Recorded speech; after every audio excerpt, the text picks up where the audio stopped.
Hello guys, update lang po tayo sa aking munting rabitan. Bali nagsisimula pa lang po ako. Babae, New Zealand. Ito New Zealand pero may ako halahing giant. New Zealand yata to. New Zealand. Ito yung mga anak na 4. Ayan.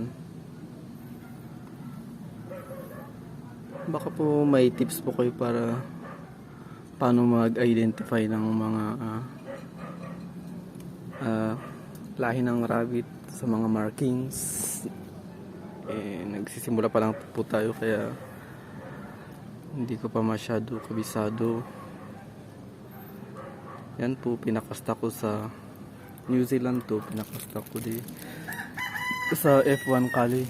Ito po siya.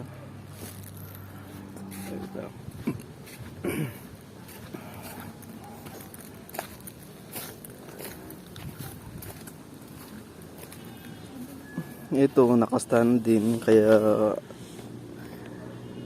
inoobserbahan kung buntis. Ito yung lalaki natin, F1 Kali, taga-kasta. Takaw pala nila sa feeds. Bali ang pinapakain ko po na feeds si Integra 3000. New Zealand din to, New Zealand yata. Kasi kinuha ko lang to sa mga backyard racers, kaya hindi rin nila alam kung anong lahi daw ito. Local yata to, local New Zealand tong dalawa, babae. Ito nakastahan, isa nang nabuntis. Ito din.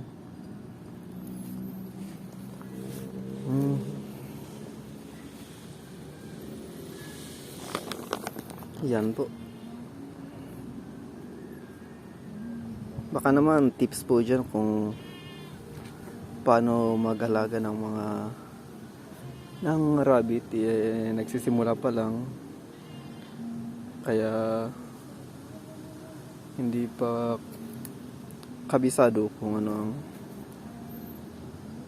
do's and don'ts, lalo na sa mga pakain ng mga grass. Pero matakaw pala sila sa feeds, no?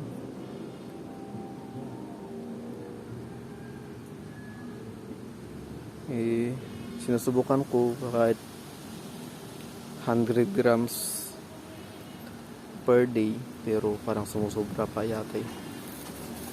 Wala akong exact na measurement eh. Yan po.